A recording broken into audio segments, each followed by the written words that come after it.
weapons are only as good as the slayer who wields them.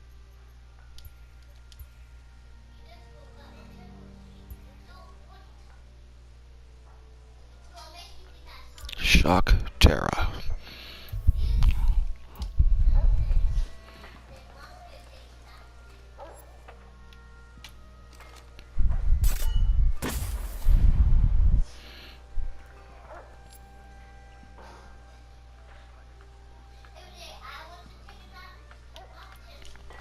Greetings, guys. This is Red, White, and Dead 87 coming at you live once again here, folks.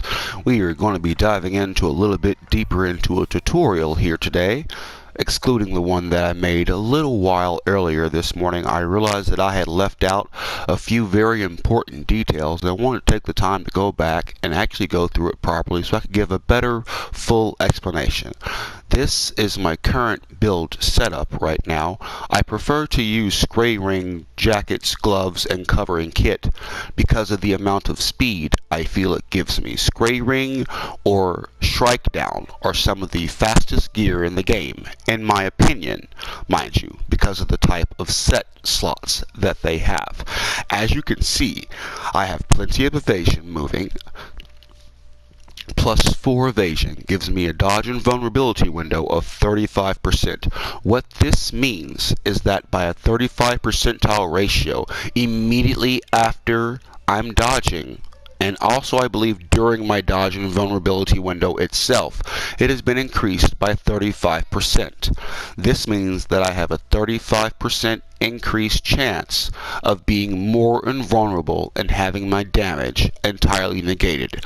When something is 5 to 6 times your size and hits 2 to 3 times harder than you do, this will be very important.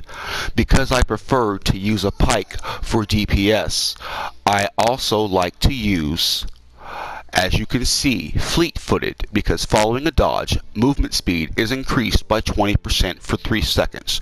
Normally, I have another slot over here inside of my armor affixed to make that a plus 4, because I prefer to keep that a little above 20%, because I just like having the extra speed when I need it. But for now, I chose to take off and make a sacrifice for my winter vortex, which is still being leveled, as we can see. Side note, people, pick something, level it, and grind it out. Even if it's annoying, the payoff will be much better in the long run. Now then, back on tasks, right? Sorry. In my Winter Vortex plus 3, I chose to equip a plus 3 Predator Cell. This increases damage after avoiding damage for a short time. There are many times, folks, when frankly I'm a little torn in this slot on your weapon, because as you can see, I've made a point to keep plenty of different options open. This little tick back and forth gives you the ability to adapt a little bit better when you're fighting a different type of animal. Excuse me, behemoth. These aren't animals. They're bigger, they're meaner, they hit much worse than anyone I've ever seen. I really like how the Spray Wing looks. I like the aesthetics of it. I like the colors. It's simplistic yet elegant, and it allows you to get a streamlined feeling. Because I prefer to play DPS, I prefer to use a pike, or in some good cases, a set of repeaters spec'd for, as we can see, Blizzard Barrel plus 5, with a full bore chamber, Saboteur's Grip, capacitive magazine, and a Snowdrift Prism plus 4, combined with Wild Frenzy Cell and plus 2 Fleet-Footed Cell for even more movement speed. Folks, if you're going to use a repeater, in my opinion, this is the way that I would do it. This build I may tentatively entitle the Bounty Hunter, because of the amount of speed, DPS that you can bring to bear, and then the ability to get out of the way of attacks that are coming at you. I'm preparing to hunt something a little bit deeper. So what I'm going to do, because I'm going against Volumer, is I'm going to switch out my loadout here for us. And I'm going to give you a little bit different of examples of the different types of damage types that you can use to negate from the armor sets that you're using. I have taken the time and effort through last evening to grind up and save to get all of the necessary Volumer elements. Volumer is just, in my opinion, one of the best heavier sets in the game.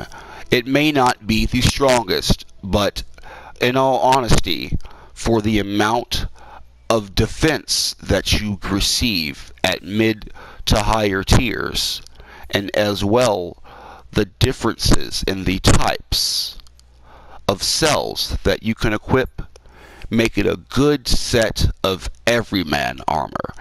If you just aren't worried about your element style per se, once you've finished off at least a few good Voller grinds and taking care of the quest line where you're crafting your Voller, which I still have to do and you may be here for later on, it is a good way to keep a coverage for different things. So if we come over here to my perk summary, I have +4 Lucent Flask. My flask now heals over 20 seconds, but for 20% increased healing. While this heal is active, I will be generating a 37.5 lantern charge each second. Folks, that's a pretty good stack. That means when I'm healing, I'm also healing my lantern. This is also good for little clutch situations when you'd kind of really hope to have both of them kind of close together but aren't sure if you can pull it off. Guardian, if you're going to be using medium to heavy armor, is just good because it gives 30% of shield applied to you as also applied to your nearest ally for 15 seconds. This is just a good all-around solid team helper. If you're trying to use a melee, or in my case a slightly close-up, maybe repeater or pike style DPS, this is a good way to help keep yourself covered and also give your teammates a little bit more defense. Offense is important, but even more important also is defense. This helps keep you alive. This helps to keep your team alive. A team that stays alive is able to deal damage to its objective. This is important. Wild Frenzy. When under 30% health, increase attack speed by 12%. Folks, we're all gamers at this point probably here, so we're all aware of how hard these behemoths hit. Now, when under 30% health, this gives you the ability to continue keeping your DPS out so that you can back up and use your heal to keep your life up and coming in an area where you should be. Personally, when I'm fighting in combat against behemoths, I don't like going beneath 20 to 35% life being lost because, as we all know, some of these behemoths hit really hard. However, with Wild Frenzy and Lucent combined together, if you're paying attention to your life bar and thinking about your timing, it's a good way to keep your speed up and moving for your lantern, and also being able to maybe relax a little more on your health, because then you can let your health bar fill up, let your lantern fill up, and then focus more on getting your dodges to avoid your damage or kicking out a little few ticks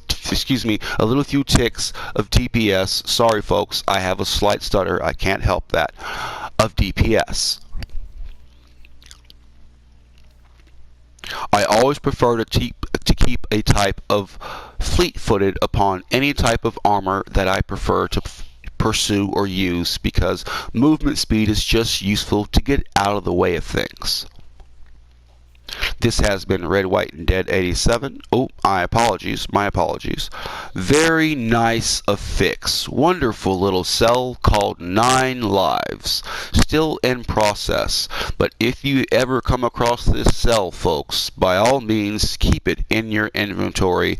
Do what you can to proliferate it, and the paybacks off of it are enormous. This has been Red, White, and Dead 87. And Red's Gaming, Enjoy yourself, have fun, and good luck, Slayers.